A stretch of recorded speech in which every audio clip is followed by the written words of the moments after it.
to the Kent Plantation House. My name is Rachel and I'm a docent here, and I'm about to demonstrate to you guys on how they would have made beeswax candles during the day. Now, some plantations would have kept beehives on the land, but of course, if any of you are beekeepers, you know that's quite a lot of work, so there probably was a few enslaved on the plantation that were designated just for this job. Otherwise, most of the time, they would have probably had to actually buy the beeswax candles, because to get a nice large block of beeswax like this will take a couple of years of getting that beeswax from your hive. So first what we're going to start to do is that we're going to string a cotton wick through one of our molds right here. We're going to string it through the bottom, so we make sure. All the way through. And we're going to leave a little bit out, so that way you, of course, have something to burn once you get your candle. And now we're going to take a piece of clay. They probably would have used river clay and clog up the bottom, because as you can probably guess, once I start to pour in the wax, it's going to start to come out if you don't have that clogged up. Get that nice and flat. Here I have our melted down beeswax. I'm going to start pouring it in.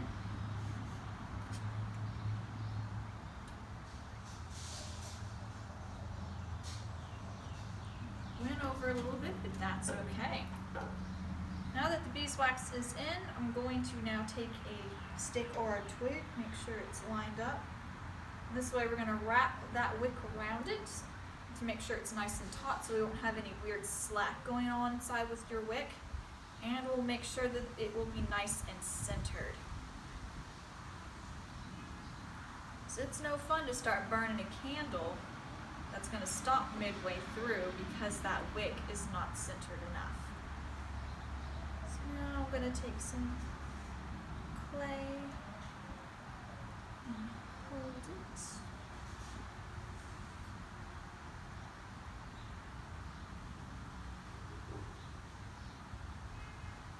Okay, so we're going to have to let that start hardening. And as it hardens, it's going to sink a little bit, so I'm going to have to keep topping it off. And while we're doing that, we'll once again show you your beeswax. So beeswax, of course, is the honeycomb where they would eventually store your honey inside. And you'll notice that it can be different colors. It can be different colors for two different ways or two different reasons. One reason is that it's not been processed, so it's actually dirty. It has all the dirt particles or the pollen particles stuck inside of that beeswax, so it gets darker over time. Or it depends on what the bees are eating. If you want to Google the M&M beehives, the beehives that are near the M&M factories are actually all the different colors of the M&Ms. Their beeswax and their honey, because they're taking in that colored sugar water from that area. Then over here we have just two other beeswax candles right now. You'll notice here on where the wicks are here in the middle, you'll notice that this wick on this one is not in the middle, it's on the side, which is kind of why this candle is bent so badly. So it is not straight. The wick is probably actually closer here to the edge, so once it probably got down to here, the candle would drop off and become useless.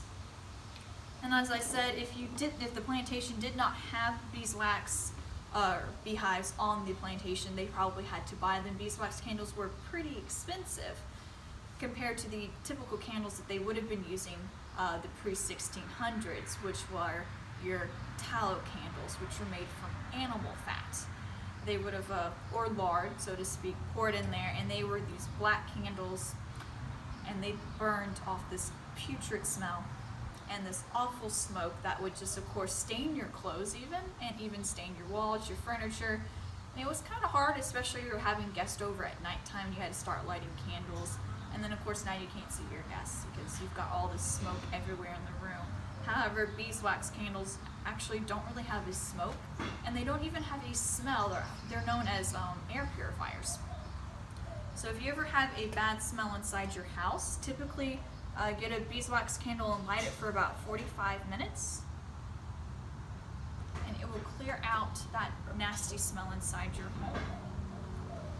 So this was very welcomed inside the plantation homes, or just people around in general that had to use candles, but because they could be expensive and very hard, of course, to make, especially if you did things wrong, you would try to use the candle very sparingly. Sometimes they may ration them out, one candle per family member.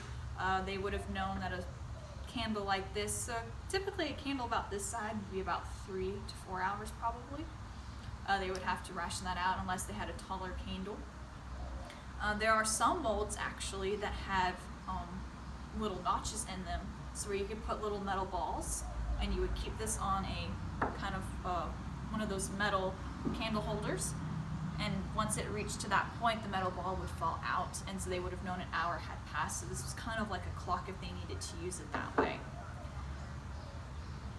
Now, if your parents had very wealthy friends over and they wanted to, of course, impress them during the night, they may try to bring out 3 different candles or 3 candles at the same time. And that, of course, was just trying to show off their wealth for the beeswax candles. We're getting a little closer. If you want to kind of take a look here at the top, you'll notice. So the candle is going to be a very, very light color because, of course, this beeswax has been melted, and it's, of course, also been depollinated, so it doesn't have all the dirt in it. But as it's hardening, it's going to get darker.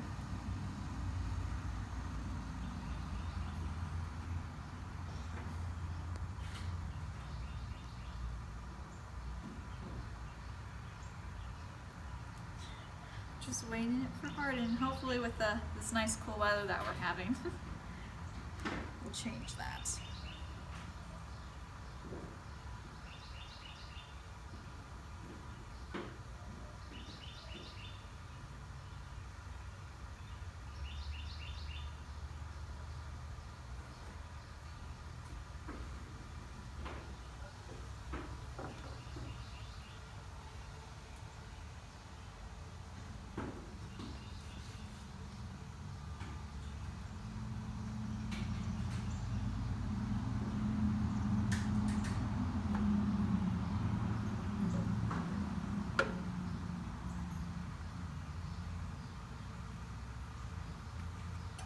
So wax is pulling out, so we've clogged it up pretty well. That's never fun when you start seeing your wax come out.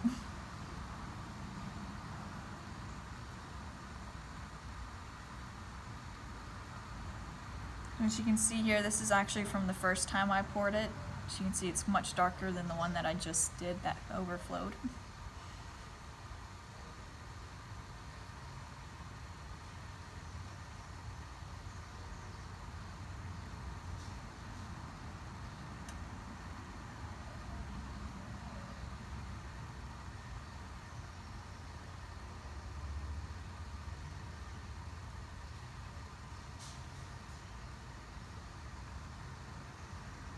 You're getting very close. Pull that out right now. As you can see, we've got most of it in one spot.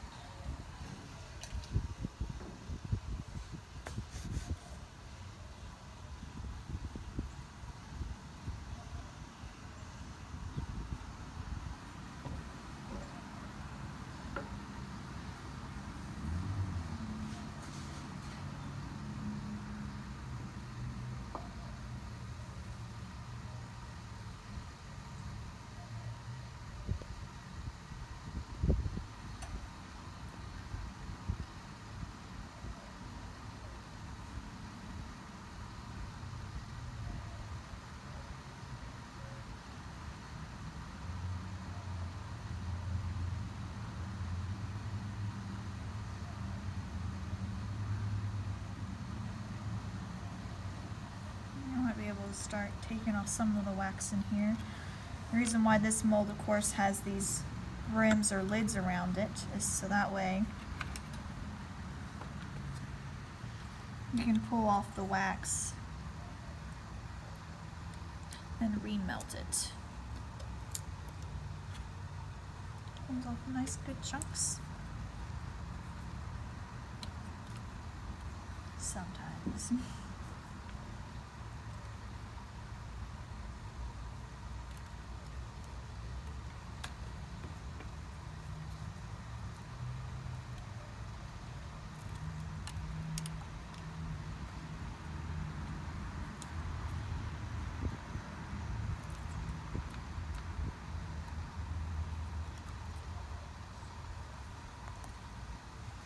So I've got that one little hole.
Probably. There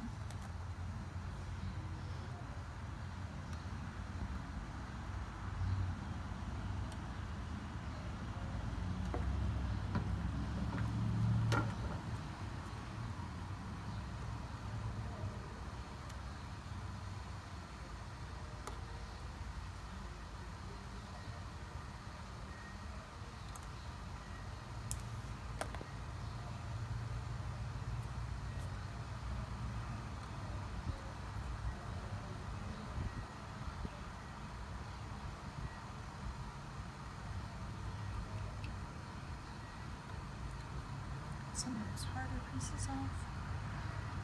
Oh, actually, melt those in.